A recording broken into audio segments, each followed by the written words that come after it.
Everyone ready? Countdown, Miles. Five, four, three, two, one. Good evening, everyone, and welcome. You are on The Liberty Show with Kevin Fortune.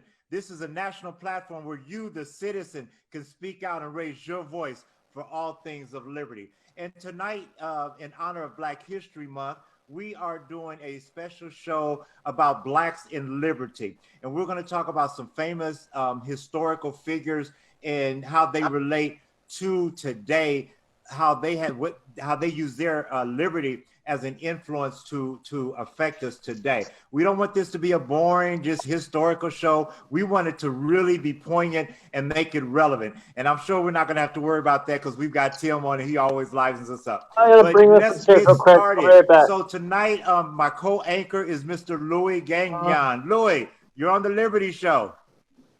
Hey, what's up? What's up? But first of all, before Louis gets started, we're going to start with one of our regulars, Miss Charlie. We were looking at some famous Black historical figures and how they spoke up for liberty, and we noticed we had all men. I'm like, oh no. So I asked Miss Charlie to find a female Black historical figure that represented liberty. So Miss Charlie, welcome. You're back on the Liberty Show. Hey, Kevin. Hello, panel. How is everyone? Wonderful. Good. So did you just want me to start? I know Kevin and I had a conversation, and I had chosen Fannie Lou Hamer. Can you hear me okay? Yes. Okay, so I had chosen Fannie Lou Hamer to do my topic on. So do you want me to just go ahead and pretty much read or the pinpoints that I have regarding her? Is that how we're doing this? Sure. Okay. Well, just to give you a background somewhat on Fannie Lou Hamer, of course, she grew up in Mississippi. She was the youngest out of 20 children. And of course, her parents were sharecroppers. And roughly by the age of 12, I believe she had to drop out of school as well to try and help them go work on the plantation field. And she got married, I think by the age of 27, something of that nature. But in 1961, she underwent a surgery to remove a cyst on her stomach. And in doing so, I think this was Sunnyvale or something in Mississippi. I can't remember the name of the hospital. But they also, without her consent, did a hysterectomy as well. And unfortunately, this was not something that was uncommon during this time period, and especially not in Mississippi. They had somewhat dubbed a phrase and would call it the Mississippi appendectomy. And of course, they were doing this really to poor people and to, of course, those that were Black. But it wasn't until she attended a SNCC meeting, which of course is the Student Nonviolent Coordinating Committee, where she learned that Black people pretty much possessed, is the word, the right to vote. So she and a few others in 1962 went down to their registrar's office and got registered to vote. Well, and at that time, then they forced the literacy test upon them. Only she and another man were actually allowed to register to vote. But because of the literacy test that they didn't pass, of course, they couldn't vote. So I know she went back a second time and did not pass that time as well. But she had told the registrar lady that she was going to go back every month until she did. Well, once the plantation owner man found out about her registering to vote, he gave her that ultimatum. You either go down there and revoke your registration or you have to move off the plantation. So of course she opted to move off the plantation because she just was not going to do that. So then it became, in 1963, she finally passed the literacy test. Hooray! But then it became, okay, you passed, you can register, but now we need your poll tax receipts. Of course, she didn't have that. So she still was not allowed to vote, even though in 1962, they had passed the 24th Amendment, which was supposed to allow you another right to vote and things of that nature, but it was not enforced until late 1965. There was another trip that she had taken in 1963. They were all coming from some type of training, a voter registration and civic education training session from Charleston back to Mississippi. And once they got to Winona, Mississippi, they went in. She sat at an all-white lunch counter. Of course, they got arrested. And during this time period, when they got arrested for 3 days, roughly, she was beaten for 3 days by the white police officers. They would have some of the other inmates to come in and beat her as well. And it was constant. And due to that, she ended up having like prolonged severe damage to her kidneys, her leg, and her eyes. And of course, during this same year, this is in 1963, she started an organization called the Mississippi Freedom Democrat Party, trying to, because they, of course, would not allow them to be a part of the Democratic Party in Mississippi as a delegate. So they somewhat formed, the Black Stanley and other leaders formed their own party, and they called it the Mississippi Freedom Democratic Party.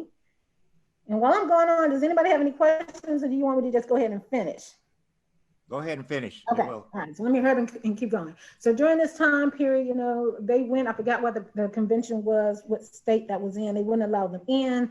So she was protesting. She ended up getting being able to speak on TV once she got under the skin of President Johnson to somewhat tell her story or what they were roughly up against, trying to bend that there was a right to vote, but all of the obstacles that were constantly in their way. And so she was able to testify before the Democratic committee, some Democratic committee. And in her testimony, she was just stating, you know, that our lives are being threatened on a daily basis simply because we just want to live as human beings in this country. So what the Democratic National Party eventually did, it was like, okay, you know, somewhat of a farce. We're going to let two of you come in, you know, but you can't sit with the Mississippi Party. You can't vote on anything. And she would not be allowed, one of the individuals, to be able to come as a delegate. So the MFDP, they were like, nope, that ain't gonna work. So once again, they were rejected. They were sent back to Mississippi to roughly start again. So the only triumph that they considered a triumph that came in 1968 is when the Democratic Party began requiring equal representation for state delegations, and she was finally recognized as an official delegate for the Mississippi Democratic National, at the Democratic National Convention. All right, so she finally was able to do that. She also started other grassroots efforts in Mississippi, and Kevin, you and I spoke about this one. It was called the Freedom Farm Cooperative. And under this, they were getting support from other organizations. And I think Harry Belafonte was one of the supporters of this particular group, but it was to acquire land, to be able to give land to Black people so that they would be able to, you know, of course, have their own land and to farm. Unfortunately, it did not last that long, but when it did in its height, it was one of the largest employees in Sunflower County, Mississippi. She also started in 1970. It was an item called the Pig Bank, which I guess they were like these small the Pig Bank was when they purchased, I think it was like 5 male pigs. I don't remember how many female pigs to somewhat procreate, because then it became a way, okay, they were giving Black families these piglets or whatever to grow so that they will also have food and, you know, animals on the farm, and to be able to slaughter the pig and make money and things of that nature. And I think that may have lasted for like 3 years. So, but last but not least, one of the things that I read about is stated that according to the Center for Constitutional Rights, that Hamer was actually partly responsible for the voting rights passage thanks to her 1965 civil rights case, which was Hamer versus Campbell. And I guess he was Cecil Campbell, whoever that was at that time, worked at that registrar's office, the circuit clerk of Mississippi. And she sued them for denying Blacks and others the right to register to vote, and she won that case. So, you know, for the remainder of her life, I'm not quite sure, I think she died in 1977, you know, because she continued to always be an activist for Black people and for the poor so that they would have the right to vote. And on her tombstone, it pretty much states the quote that they stated that she was most famous for, which was, "All my life, I've been sick and tired. now I'm sick and tired of being sick and tired. So that's roughly what I have on Fannie Lou Hamer. You know, Well, she was thank a you, Miss. constant, Thank you, Miss Charlie. advocate. Great analysis. I just want to point out a few things, and then we're going to move on, and then we'll just open it for discussion.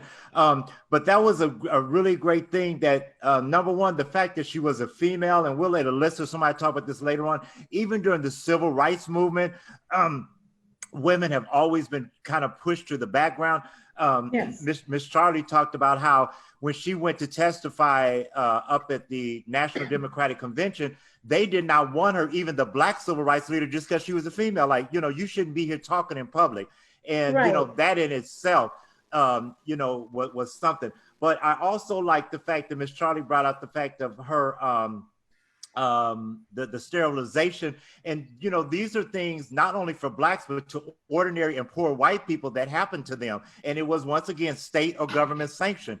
A lot of times, we think it was just the Blacks, but the poor whites, as Tim always brings up, they were put in the same category, or ordinary whites. If you weren't non-rich, as Louis would say, that upper 1%.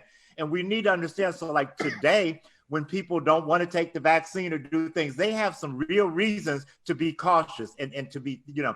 But I also want to mention the fact that, you know, what I really liked is that she supported not only voting, but people, Blacks take care of themselves, which is a great libertarian principle. When she had the farm cooperative, she got over, they bought over 600 acres. That doesn't sound like a lot for Black people in the 60s in Mississippi. That was a miracle. She also promoted, you know, that they grow their own crops so they don't have to shop at white stores. They don't have to be work for other people. They were actually, as Charlie mentioned, they hired other people to work these farms, and they wanted one of the biggest employers.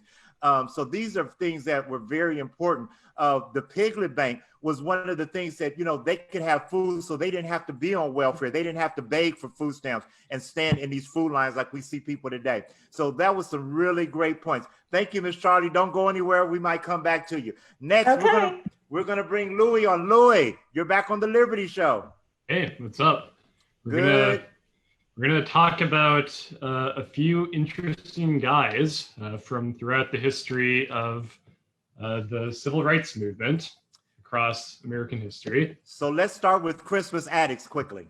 Yes, and I guess this particular individual is a bit of an odd man out, just because he wasn't, you know, a civil rights activist exactly, but you'll understand soon enough why we've included him in this list. So, anyways, so Crispus Attucks is, you might know him as the first Black man to have been killed in the Revolutionary period back in the 1700s. Actually, was the first man, like, period, to have been killed in that time span. So Attucks is known to have been not just Black, but mixed race in some manner. Two eyewitness accounts from the Boston Massacre, where he died, conspicuously refer to him as mulatto rather than just a Negro. It is possible the term was just being used to describe his lighter than average skin tone rather than his ethnic makeup, which was not uncommon at the time. The general idea now is that he was partially Wampanoag, which is a Massachusetts Native American tribe, and his last name, Attucks, might have originally been a word from the Wampanoag language. So historians disagree on this, but from what I can gather, there's a bit more, Attucks was possibly an escaped slave or a freedman. Historians disagree on this, but from what I can gather, there's a bit more evidence pointing to the former being the case, namely a 1750 posting about an escaped slave named Crispus in the town records of Framingham, Massachusetts, which is where Attucks was born. He may have been living under a different name than Attucks at the time of his death because of this, but he was working as a stevedore on the Boston docks. And prior to that, he'd spent a long time working as a sailor and a whaler as well. So he's a very nautical kind of guy. It's not certain if he was specifically attending the protests that turned into the 1770 Boston Massacre, or if he was just passing by and got swept up in the action. Radical Whigs had been agitating in mobs along the docks for the prior 2 years in protest of the Stamp Act, which British troops had been sent in to quell and maintain order in response to. So the massacre, as some of you might know, occurred after one of the soldiers was struck by a protester with a piece of wood, which some eyewitnesses at the time claimed was Attucks who had been swinging it. However, two other witnesses testified at the subsequent trial of the soldiers that Attucks had been standing 15 feet away from the soldiers when the shooting started, merely leaning on a stick. So it's a bit unclear what happened there.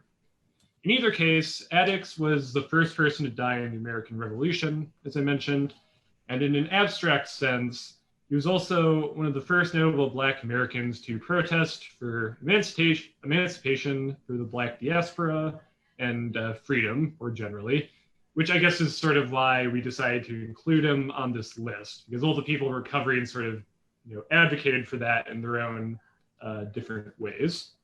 Okay, so we're going to wrap up Crispus Attucks. Now, we just threw him in here because we always talk about liberty and justice and freedom, and without people of color, there would have never been. You had a lot of people in America that were disgruntled in the early revolutionary days with the King of England and their taxation of representation, but most of them were not really advocating a new country. They were not ready to fight.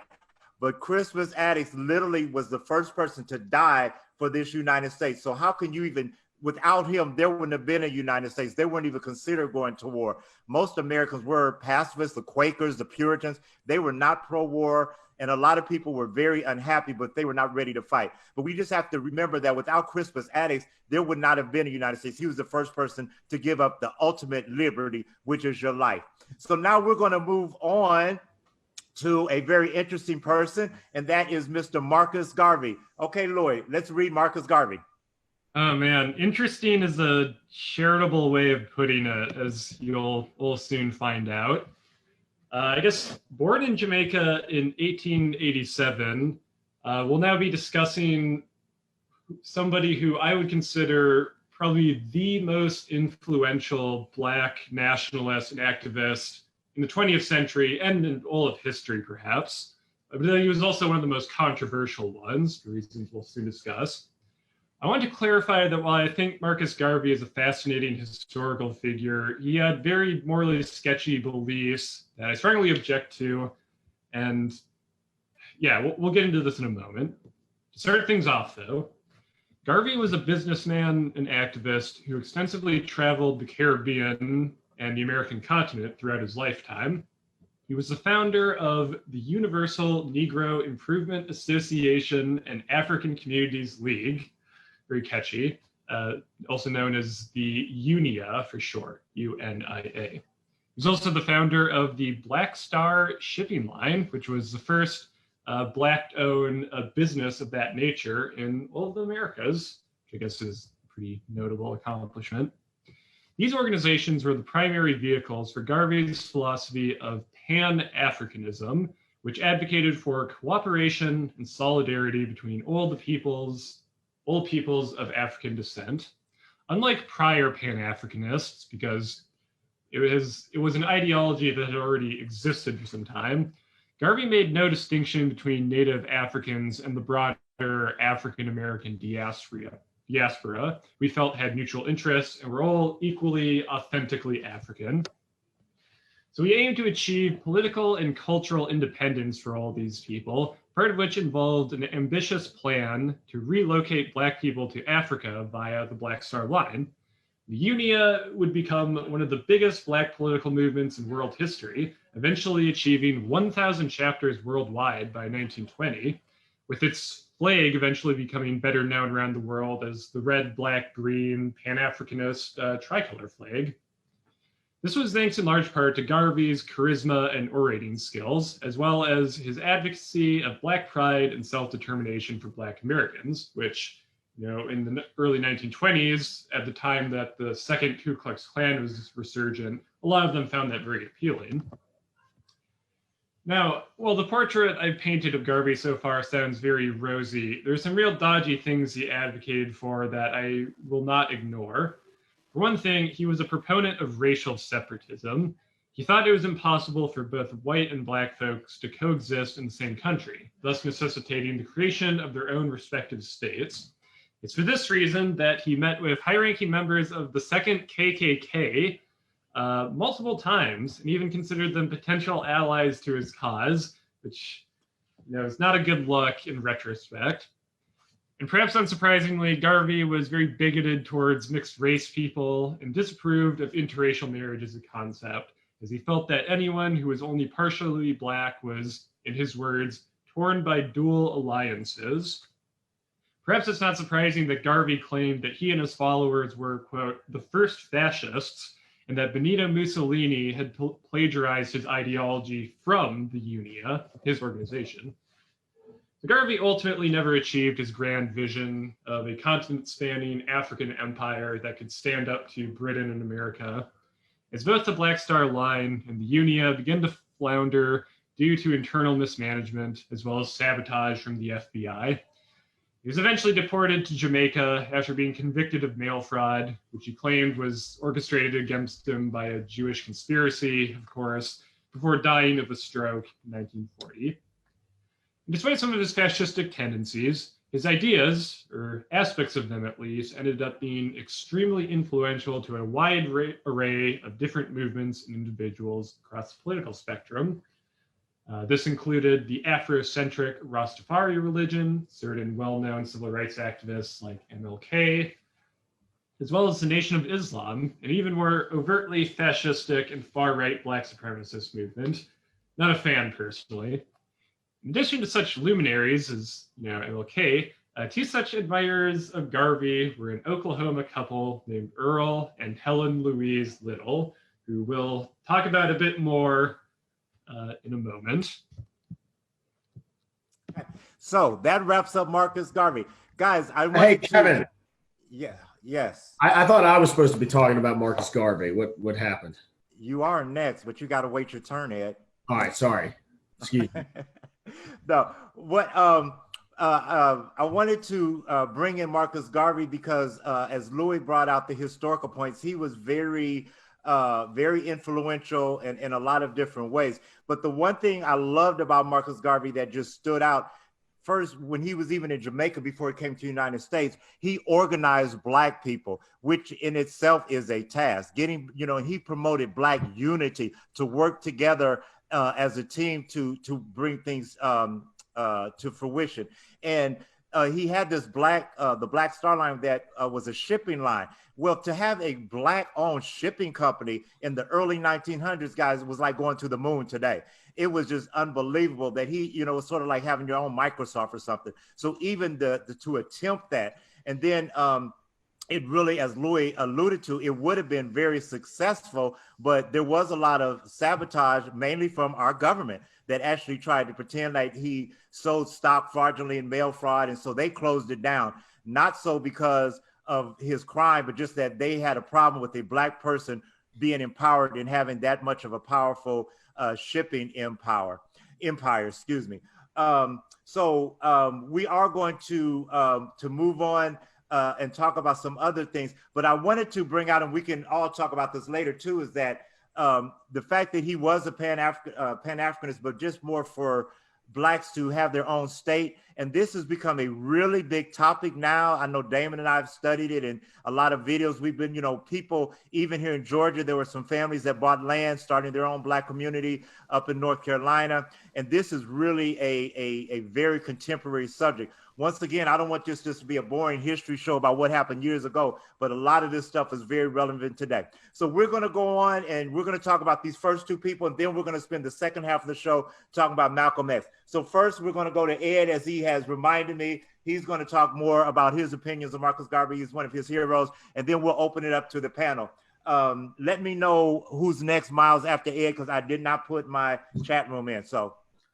All right, thank you, guys. What I wanted to say about him was the context of the time that he was living in is incredibly important to understand, because Marcus Garvey, as you know, was not American. He was born in Jamaica, which was then part of the British Empire.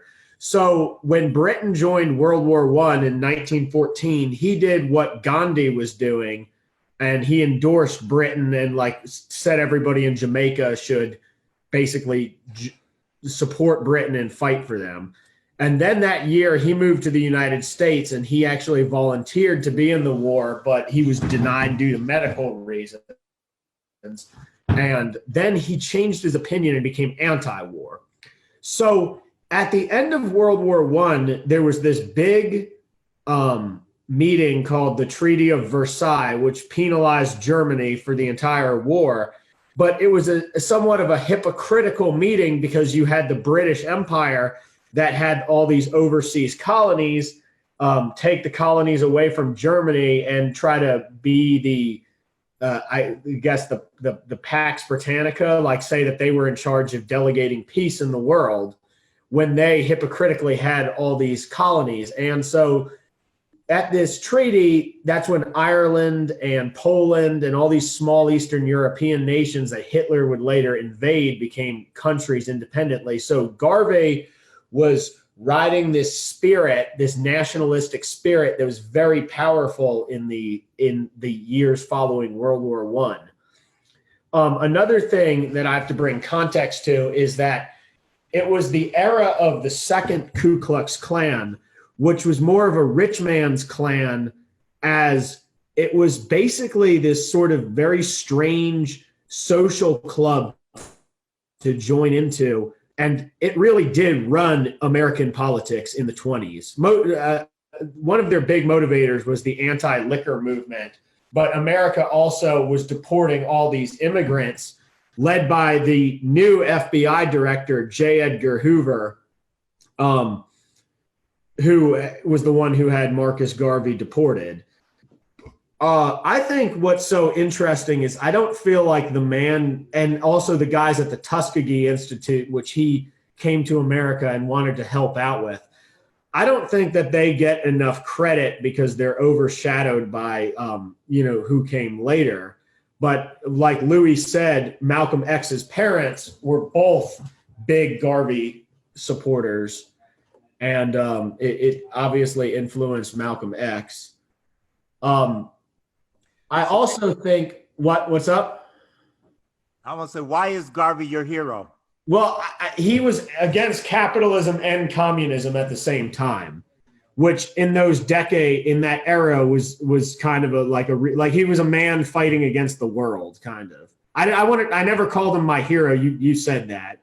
I think he was interesting because he was fighting against the world, because the communists were at their peak. In 1917 was the communist revolution in Russia. And another important thing, this is very important, I forgot this. There was this horrible summer in 1919, which was the year that the troops came home from World War I. And industrialists in the North had recruited a lot of these really poor Southern blacks to come work in the factories in the Midwest and the North, while all the white soldiers went away to the war. So this horrible summer happened when the troops came home from the war. You had them find all these blacks from the Deep South in their jobs in South Side of Chicago. And for the entire summer of 1919, it was returning white soldiers attacking blacks all summer long. It was called the Red Summer from all the blood, but also because this was the days of the communist revolution. And now communists did not originally recruit blacks. They were interested in poor whites. So Garvey was against big labor and he was against big industry, which is why they sort of teamed up and just got rid of him. So, I think he was pretty brave and he was also making leaps and bounds, like you said about that, to own that company in the 1900s was like going to the moon. Yeah. So that's all I got to say right this second. If something else comes to me, I'll let you guys know. Well, thank you, Ed. So we're going to open it up. Like I said, Miles, I don't have my chat room open, so you got to tell me who's next. But if you want to talk about, I'm not on Zoom, Kevin. I didn't mean to interrupt, but I really, really feel like I need to say something. So please don't forget me. I am on the call. I won't forget you. We're going to open up. If you want to talk about Fannie Lou Hamer, Crispus Attucks, or Marcus Garvey, you can just raise your hand and tell Miles, and we'll get you on. But before Quentin comes on, I just want to mention one thing with Crispus Attucks. It's very ironic that the first person to get shot was a black man. they didn't shoot any of the white people at this thing, but they shot the black man. So when we see some of these black shootings on TV and now, this is nothing new. It goes back to the very foundations of our nation. And I just wanted to throw that out there. So guys, you're open. We're going to have Quentin quickly, and then we're going to move on to who is ever next. Let me know, Miles. So Quentin, you're on the Liberty Show. Thank you.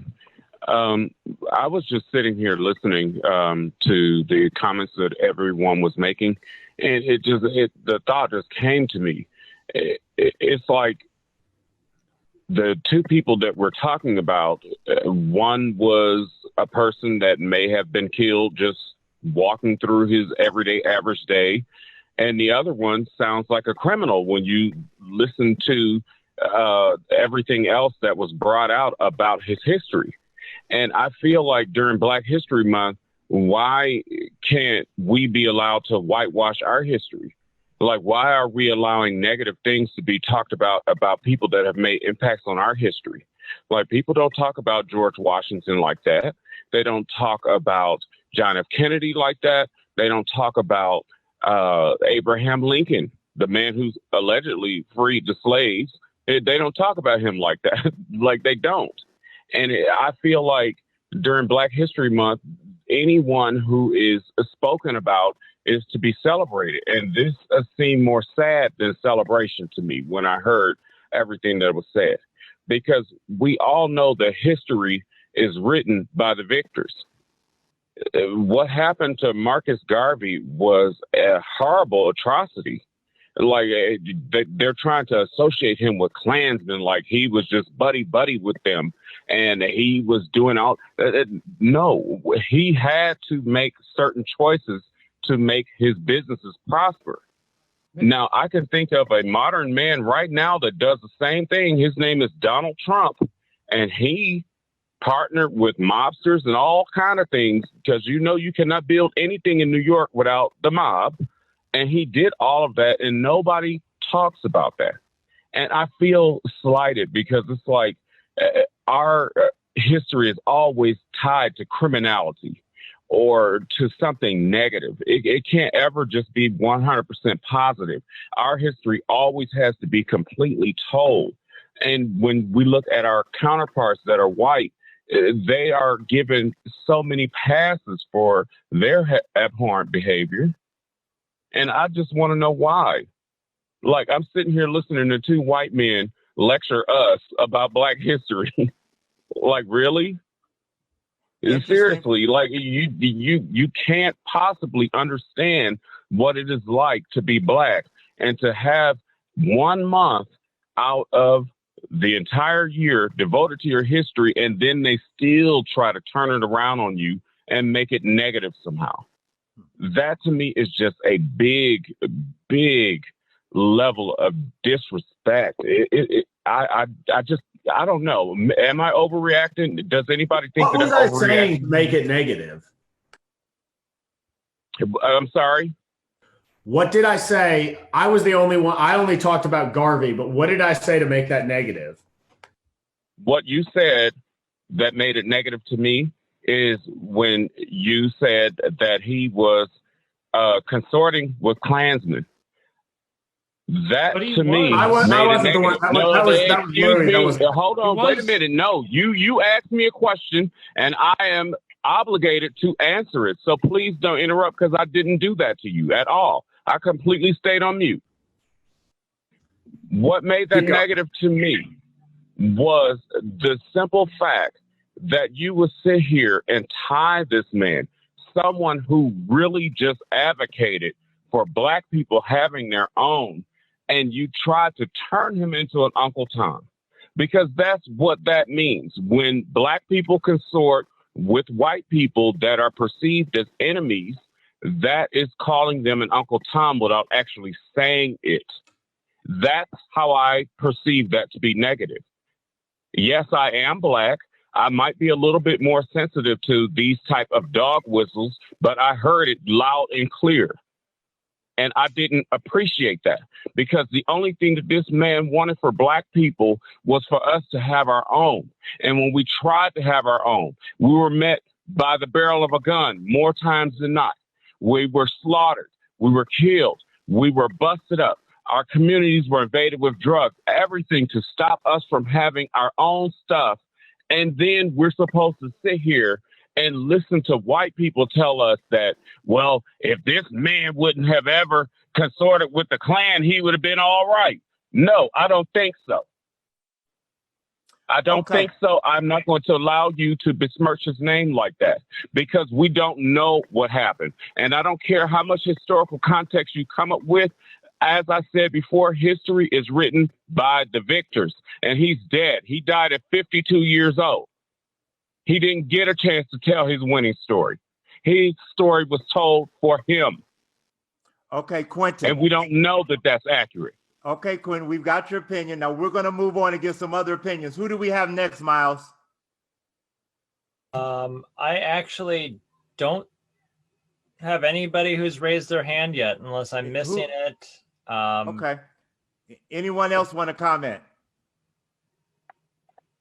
I mean, just very quickly, I have something I want to say.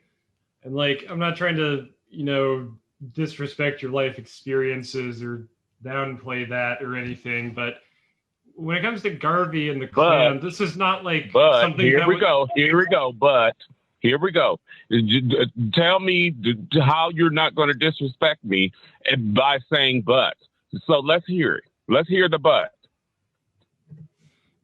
So Garvey and the Klan, this is not like something that was written by the victors. Like this is something that he himself said numerous times.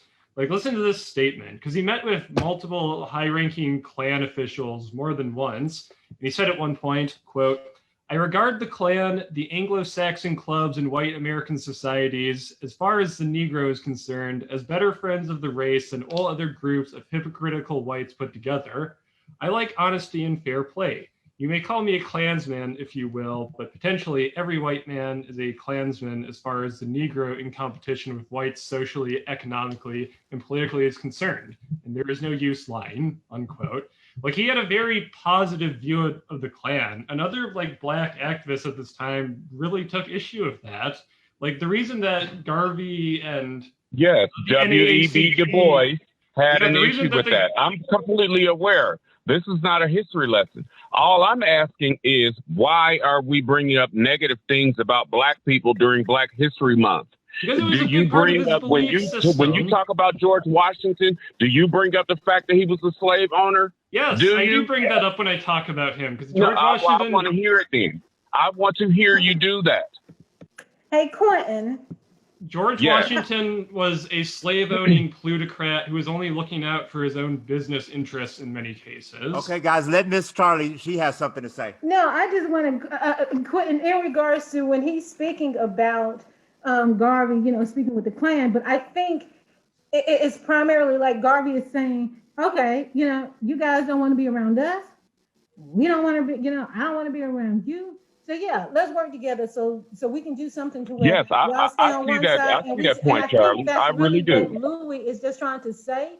I don't think he's bashing Garvey for it. He's just making a statement, about something that he did and how Garvey, I would assume, viewed it. Yeah, I'm going to talk to the Klan. Just like Black people were upset primarily with Q when he had the conversation with Trump, and he received a lot of backlash from the African American communities. Though I can understand his reason for the conversation if they reached out to him and wanted to know what his viewpoint was, so he gave it. But I think this is almost the same thing. I'm not sure if Louis or Ed was agreeing with the fact or pro Garvey because you met with the Klan. I think they're just stating what he did, and it doesn't necessarily mean I think that they're trying to bash him for it. Yeah, exactly. I totally get that. I really do. I get all of that. Okay, guys, we've got to move on and we can come back to some of these. We've voiced our opinions. We're going to go, this next half is going to be about my main man, Malcolm X, who I think has gotten so much, not enough credit for even what we call the civil rights movement. He had a big effect on it. And then we're going to, Louis going to read a historical thing, and then we're going to open up for more discussion. And we want to hear from some other people. I want to hear from you, Alyssa, one of our regulars, about women in liberty. So Louis, Malcolm X. Yes, now we get to the man of the hour, because I feel like this is the person on our list that Kevin and I have discussed the most over the past few weeks. So, born Malcolm Little in 1925, X is the youngest of the figures that we've covered tonight, if only because he died the youngest out of everybody. As it so happens, both of X's parents were members of the Unia, Garvey's organization, and admirers of the man and his philosophy. Their punctuality about Black pride shaped X's views growing up, as you would imagine. Due to Earl's activities with the Michigan chapter of Unia, he and his family were frequent targets of harassment by the Black Legion, which was a notoriously brutal KKK splinter group. Like brutal even by Klan standards. Earl eventually died in what was officially deemed a streetcar collision, but which was rumored to be a Black Legion assassination disguised as an accident, which disturbed young Malcolm quite a bit. His troubled youth was followed by an early adulthood in Harlem filled with petty crime, as well as some decidedly not so petty crime.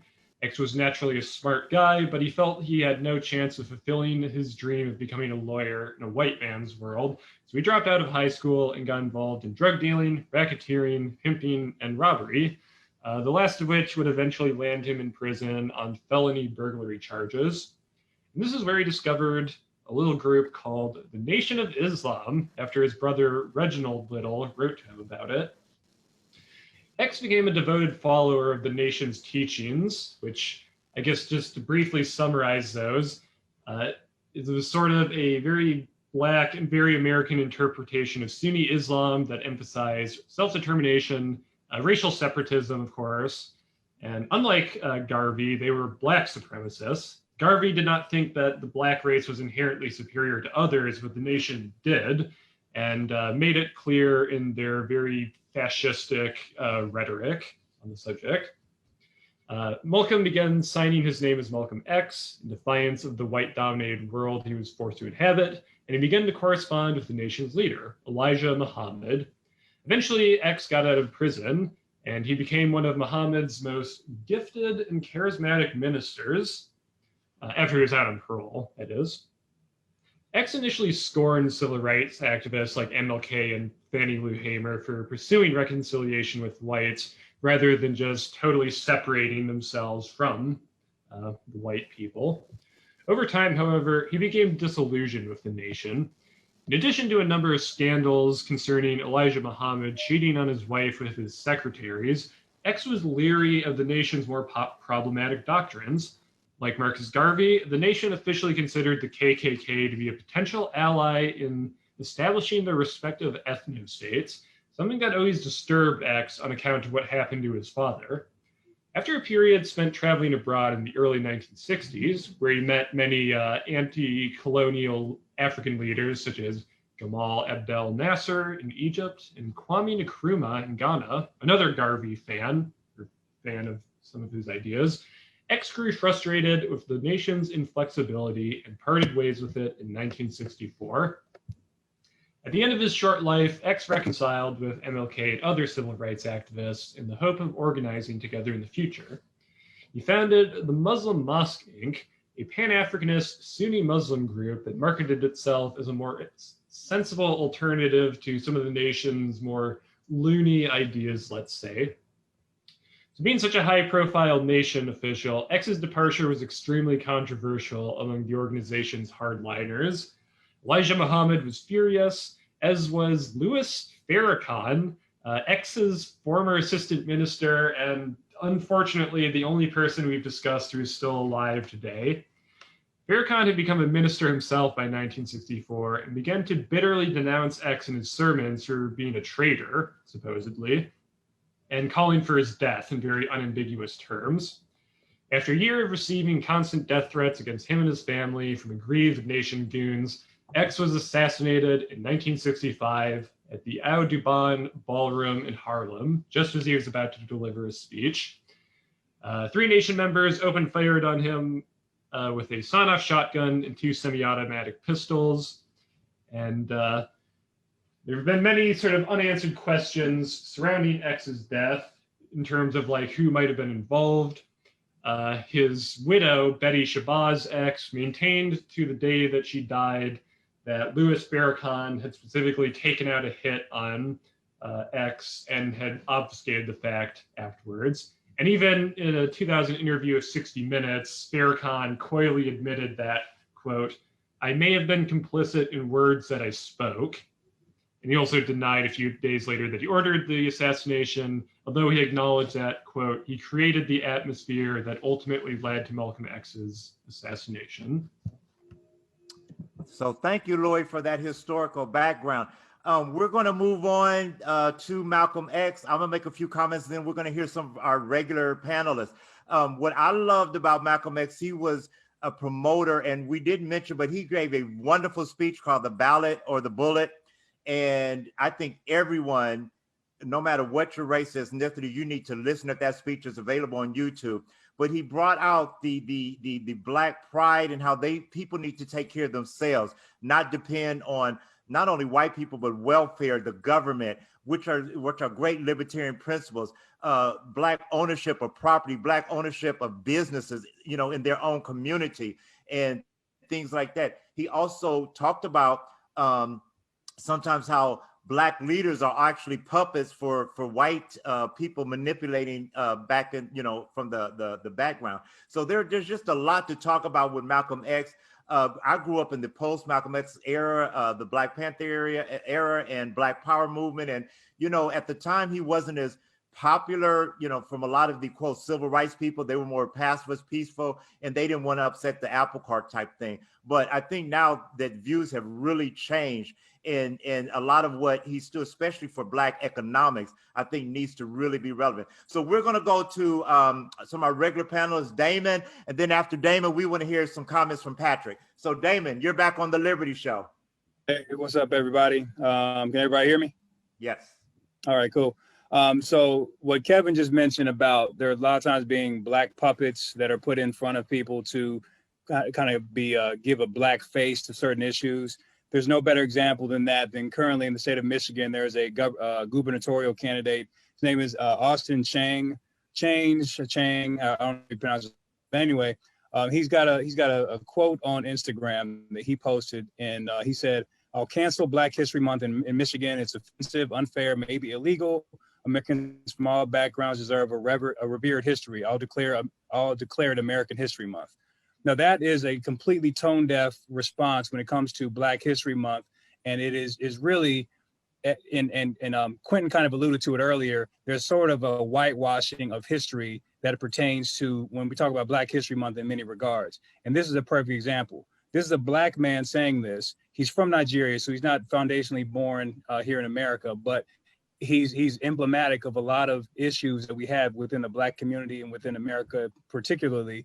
You have a lot of white people who actually believe that sentiment, that they try to put a Black face in front of it and say, "See, look, I believe it, but this Black guy believes it too." That's the type of stuff they do. And so juxtapose that with, I've got a Facebook friend who posted something that is that juxtaposed to this is very poignant and very deep. And I'll just, there's there's 4 pictures on the screen. Has Dr. Martin Luther King Jr., Minister Malcolm X, Chairman Fred Hampton, and Field Secretary Medgar Evers.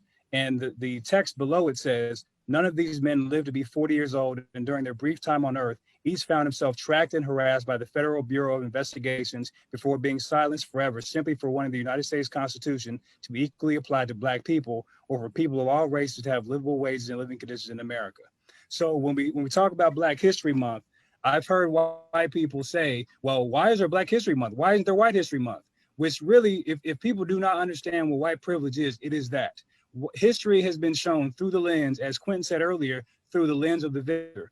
When you're able to suppress people to the extent that Black people in America have been oppressed, and it's not an excuse either. It's not, that's kind of where we kind of butt heads with people who are racist because they think we're complaining. No, we're not complaining. We're bringing light to the fact of what is happening in America, because you choose not to agree with it and you choose not to acknowledge it. It's got nothing to do with me, right? So whenever Black people bring up race in America and racism is told we're bringing up the race card.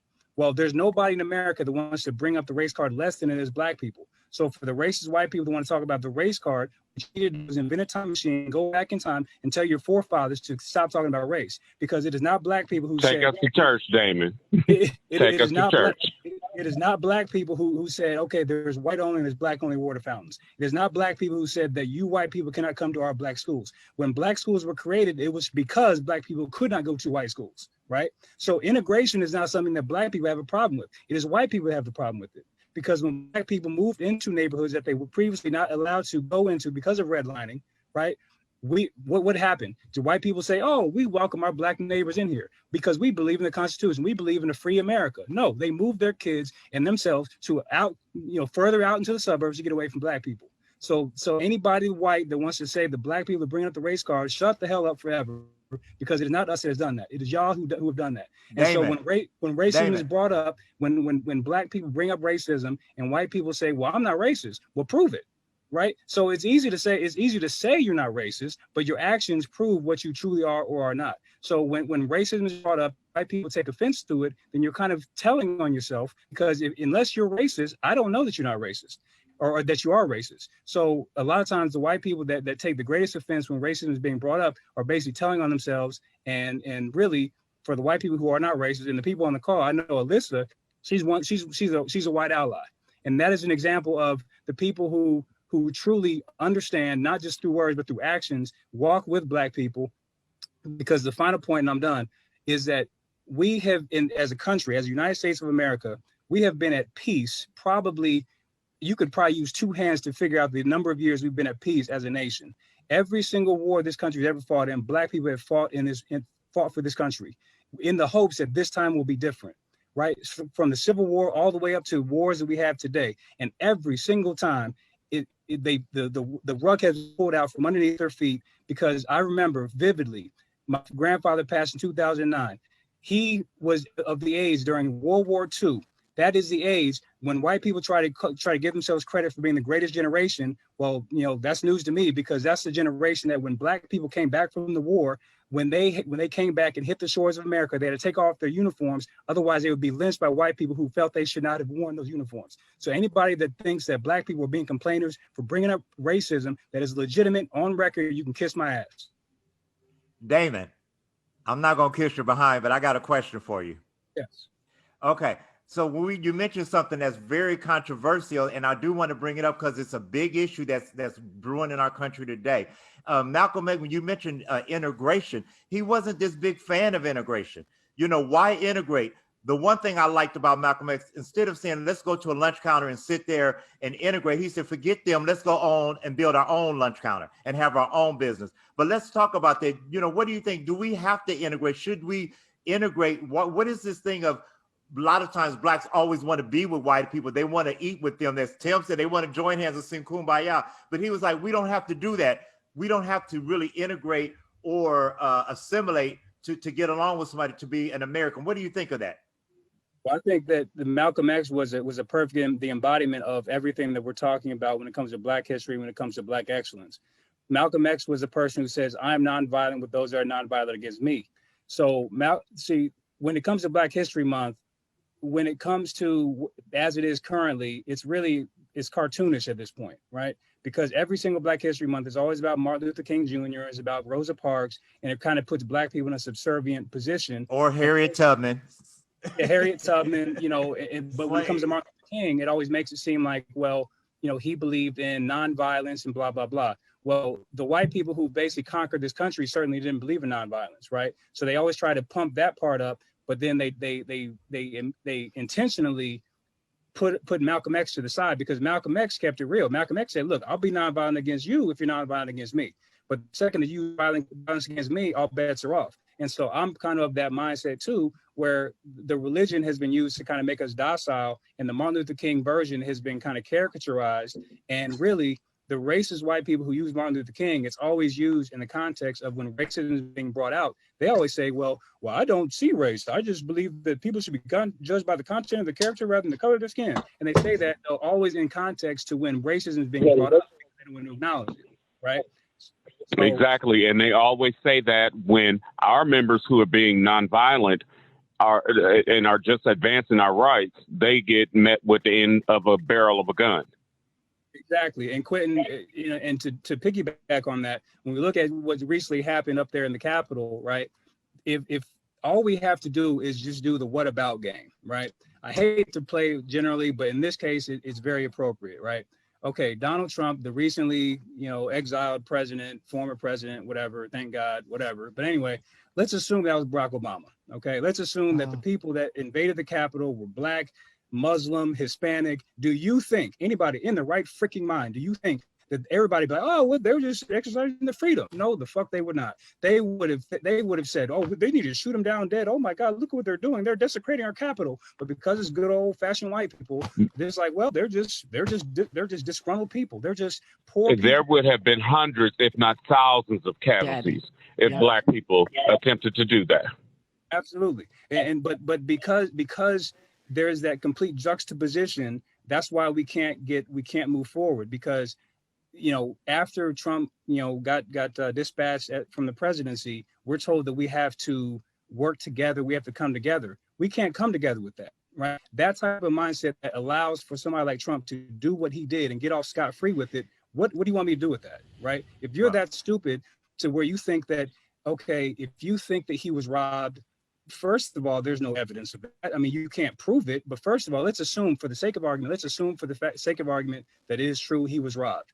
Well, cry me a river, Republicans, because look, between gerrymandering districts that you've done forever and a day, between all the days back in the day when you had poll taxes against Black people, you didn't let them vote. You can shut up with all this, rigged voting crap, right? Well, whatever, Trump is gone, deal with it, suck it up. But moving forward, what you've basically done, you set a precedent that no matter what a president does, you're going to let him get away with it. And then when a Democrat does it, now you're going to be screaming bloody murder. Oh my God, we got to get rid of him. Because these same Republicans that were saying that what Trump did was okay were the same ones who said that Clinton had to go. Oh my God, we got to get rid of him. This is terrible. Yes, they had to cleanse the office. You remember Lindsey Graham saying that? Yeah, he got a blowjob. Okay. Okay, guys. Oh, shut up. We got to move on, but don't go anywhere, guys. We might come back to you.